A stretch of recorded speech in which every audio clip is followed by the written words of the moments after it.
यहाँ पर गुटखा माफिया के खिलाफ कोई ऑपरेशन चल रहा था, जिसमें जो पीएसपी के कहने पर ही यहाँ के लोगों ने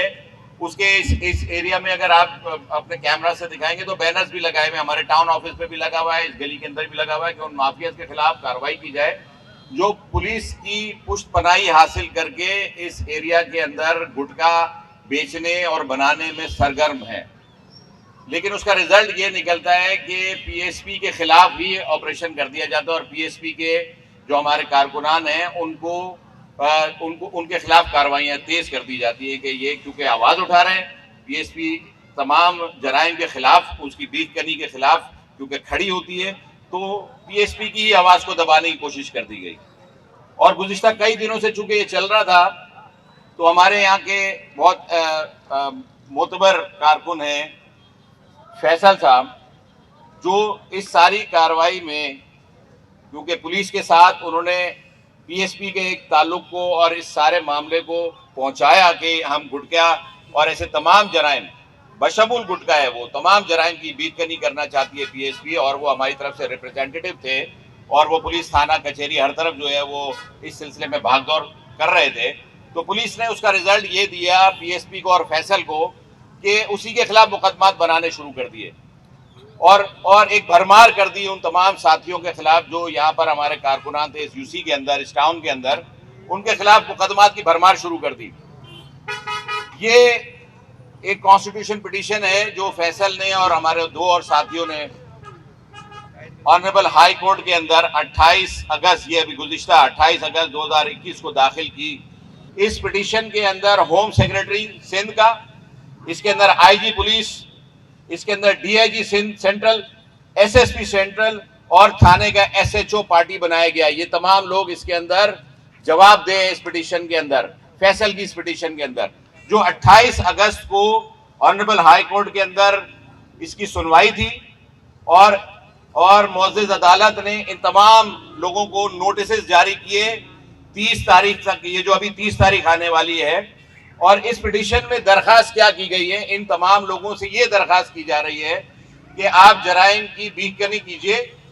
ना कि हमारे खिलाफ केसेस दर्ज कीजिए। और अदालत से इस्तदा ये कर रहे हैं हम, इसमें फैसल और हमारे दीगर दो साथी,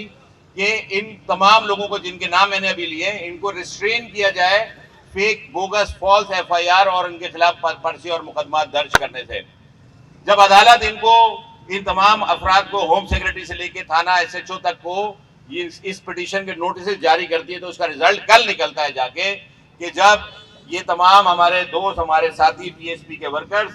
जब पाकिस्तान टूर पे अपने जेब में पैसे लेके एक एंजॉयमेंट टूर पे, एक रिफ्रेशिंग टूर पे जाना चाहते थे, तो ये 6 के 6 लोग और सातवां जो ड्राइवर जो उस वैन को ड्राइव कर रहा था, ये टिकट मौजूद है, ये टिकट मौजूद है पाकिस्तान रेलवे का, जहां उनकी बुकिंग थी कल रात की। उनको रास्ते में रोका गया, उनको रास्ते में रोककर उन पर तशद्दुद किया गया और तशद्दुद करने के बाद उनकी गिरफ्तारी जो है बिलाल टाउन थाने के अंदर दर्ज कर दी गई और 4 झूठे मुकदमा दर्ज कर दिए।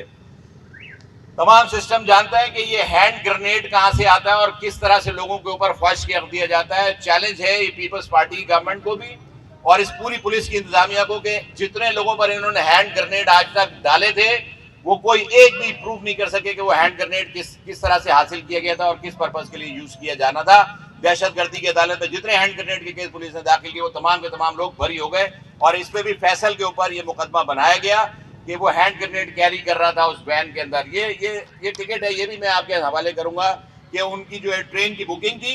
और वो क्या अपने साथ दहशतगर्दी का सामान लेके जा रहे थे, बाकी साथियों के साथ, किसी के साथ उन्होंने रिपीटर दिखाई है, किसी के साथ और एम्यूनिशन दिखाया है और अपनी कारकर्दगी थाने ने ये दिखाई है कि उन्होंने घेरा डालकर इन तमाम मुल्जिमान को पकड़ लिया। अगर इतना असला लेके कोई चल रहा था और वो दहशतगर्द थे, तो क्या उनका कोई क्रिमिनल रिकॉर्ड नहीं होना चाहिए था? क्या उनको अपने डिफेंस में, अगर वो दहशतगर्द थे, अगर वो इस तरह से मजबूत लोग थे, तो वो क्या जाके इन पर कोई अटैक कर सकते थे? नहीं, इसलिए क्योंकि इनको मालूम था क्योंकि जियो फेंसिंग होगी और ये सारी चीजें जब फॉरेंसिक में जाएंगी तो पुलिस बेनकाब होगी। बारिश ने बहुत सारे दावों की खोलई खोल दी। 20 अरब रुपए नालों पे जो खर्च हुए उसकी खोलई खोल दी। 15 अरब रुपए जो एमएनएस को दिए गए उसकी खोलई खोल दी। जितना जो अभी ये एडमिनिस्ट्रेटिव सिस्टम, पहले इख्तियारात की बात होती थी, آج پیپلز پارٹی کے ایڈمنسٹریٹر بیٹھے ہوئے 1 سال ہو گیا, مختلف ایڈمنسٹریٹرز ان کے آئے, اس سے پہلے 10 سال ان کے ایڈمنسٹریٹرز بیٹھے رہے. اس شہر کو جو ہے لوگوں نے اپنی تجربہ گاہ بنایا ہوا ہے, چاہے وہ وفاق ہو چاہے وہ سندھ ہو. انہوں نے دیکھ لیا کہ جب کراچی کی عوام کو وہ اپنے دلوں سے نہیں جیت سکتے تو انہوں نے ظلم کر کے کراچی کی عوام کو فتح کرنے کی کوشش کر رہے ہیں یہ, اور یہی اب انہوں نے اپنا فارمولا بنا لیا ہے کہ کسی بھی طریقے سے پاکستان پیپلز پارٹی میں شامل کرو, دوسری پارٹیوں میں شامل کرو, اور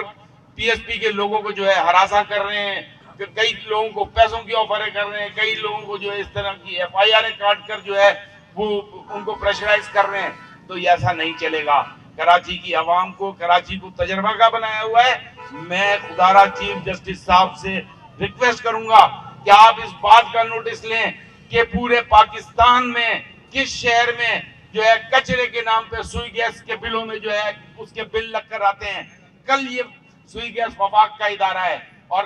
کچرے کے بل جو ہے وہ صوبائی. تو یہ جو پیپلز پارٹی اور پی ٹی آئی آپس میں ملے ہوئے ہیں, انہوں نے مل کر یہ فیصلہ کیا ہے کہ کچرے کے نام پر جو ہے سوئی سدن گیس کے بل جو آئیں گے گھروں پہ, اس میں کچرے کا بل لگ کے آئے گا. اسی طریقے سے Karachi municipal corporation K M C کے municipal utility charge tax NEPRA نے کیسے اپروول دی, فیڈرل ادارہ ہے, وہ آپ کے الیکٹرک کے بجلی کے بلوں میں ایم یو سی ٹی بل لگ کر آئیں گے. تو کیا کراچی الگ ہے؟ اگر یہ تجربہ کرنا ہے آپ راول پنڈی پہ کیوں نہیں کرتے, آپ لاہور پہ کیوں نہیں کرتے, آپ لاڑکانہ پہ کیوں نہیں کرتے, آپ کوئٹہ پہ کیوں نہیں کرتے, آپ پشاور پہ کیوں نہیں کرتے؟